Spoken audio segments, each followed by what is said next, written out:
Shalom bagi kita semuanya.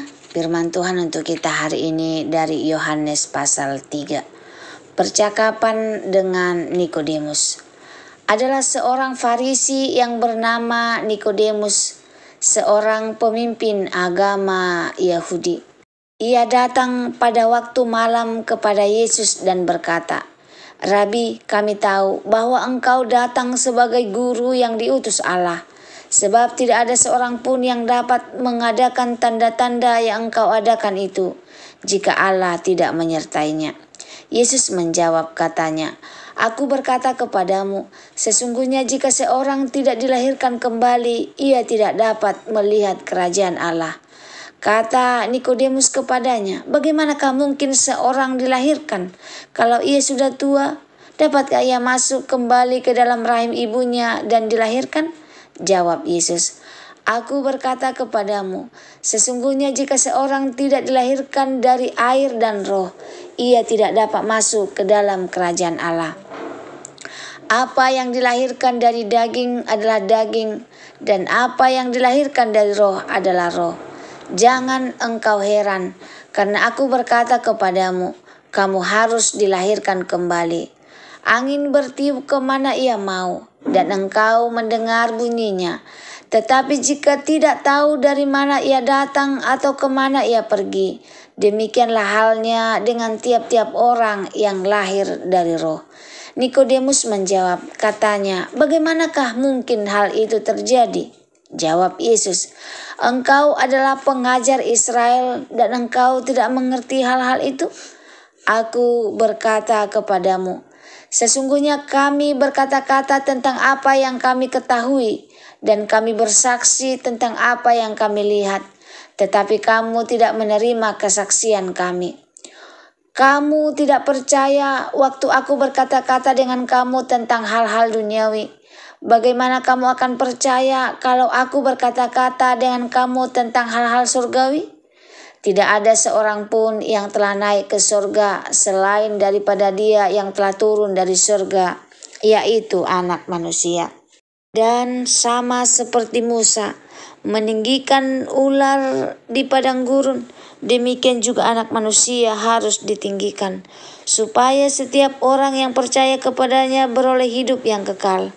Karena begitu besar kasih Allah akan dunia ini, sehingga Ia telah mengaruniakan anaknya yang tunggal, supaya setiap orang yang percaya kepadanya tidak binasa, melainkan beroleh hidup yang kekal.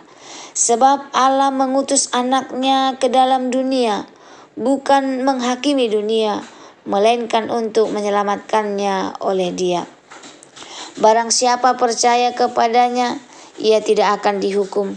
Barang siapa tidak percaya, ia telah berada di bawah hukuman, sebab ia tidak percaya dalam nama Anak Tunggal Allah.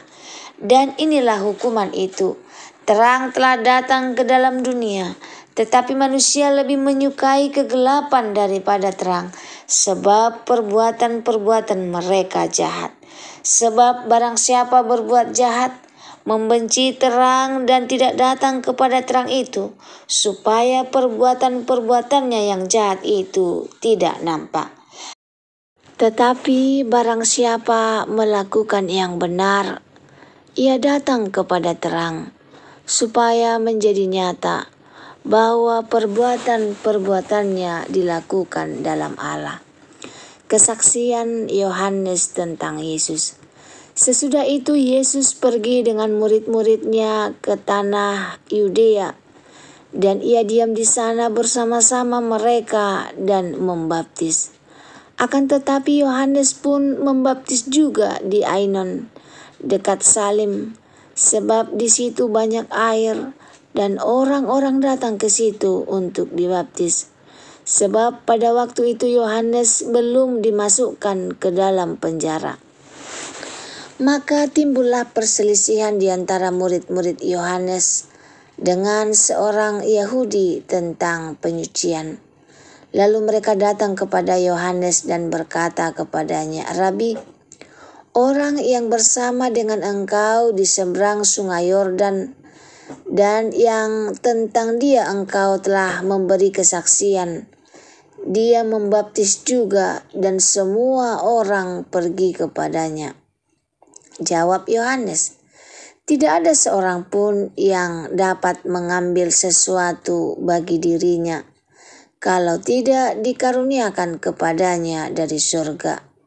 Kamu sendiri dapat memberi kesaksian bahwa aku telah berkata, aku bukan Mesias, tetapi aku diutus untuk mendahuluinya.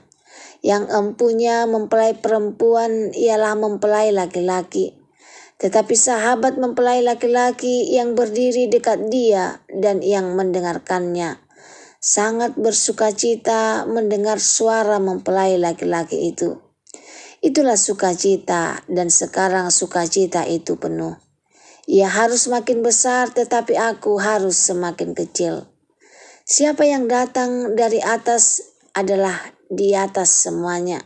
Siapa yang berasal dari bumi termasuk pada bumi dan berkata-kata dalam bahasa bumi.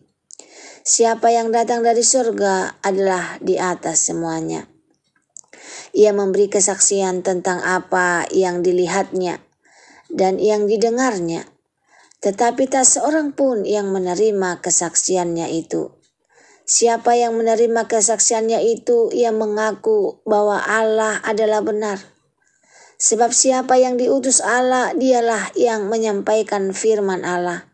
Karena Allah mengaruniakan rohnya dengan tidak terbatas. Bapa mengasihi anak dan telah menyerahkan segala sesuatu kepadanya. Barang siapa percaya kepada anak, ia beroleh hidup yang kekal. Tetapi barang siapa tidak taat kepada anak, ia tidak akan melihat hidup, melainkan murka Allah tetap ada di atasnya. Shalom bagi kita semuanya. Firman Tuhan untuk kita hari ini dari Yohanes 3. Sebuah temanya dilahirkan kembali untuk hidup yang kekal. Saudara-saudara yang dikasihi Tuhan, di dalam hidup kita ada banyak orang yang berpikir bahwa untuk masuk surga cukup dengan berbuat baik, tanpa taat pada hukum dan rajin beribadah.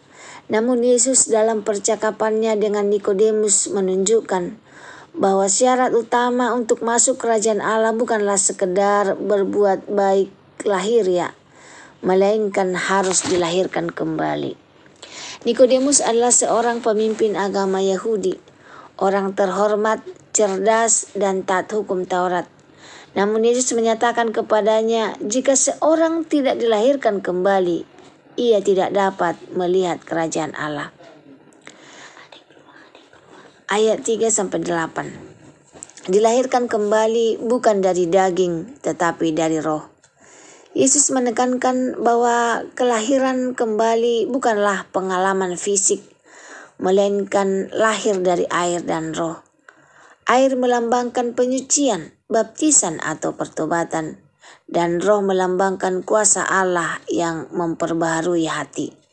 Hidup baru bukan hasil usaha manusia, tetapi karya Roh Kudus.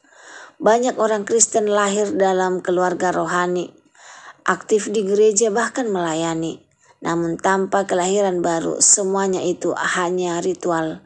Yang Tuhan mau adalah hati yang diubahkan. Selanjutnya, kasih Allah yang menyelamatkan. Ayat 16-18. Yohanes 3:16 adalah inti Injil. Allah memberikan anaknya yang tunggal karena kasih. Tujuan kedatangan Yesus bukan untuk menghukum, tetapi untuk menyelamatkan. Barang siapa percaya kepada Yesus tidak binasa, tetapi memperoleh hidup yang kekal. Hidup kekal bukan hasil prestasi, melainkan anugerah. Pertanyaannya, apakah kita sungguh-sungguh percaya kepada Yesus, bukan hanya tahu tentang Dia?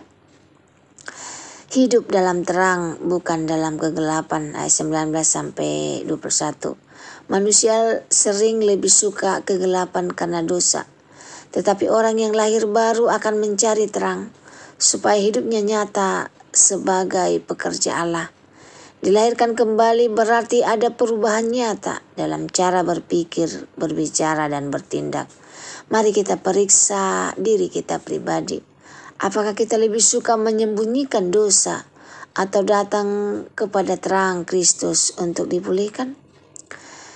Yohanes Pembaptis, teladan kerendahan hati, ayat 7-30. Yohanes dengan rendah hati berkata, ia harus makin besar tetapi aku harus makin kecil.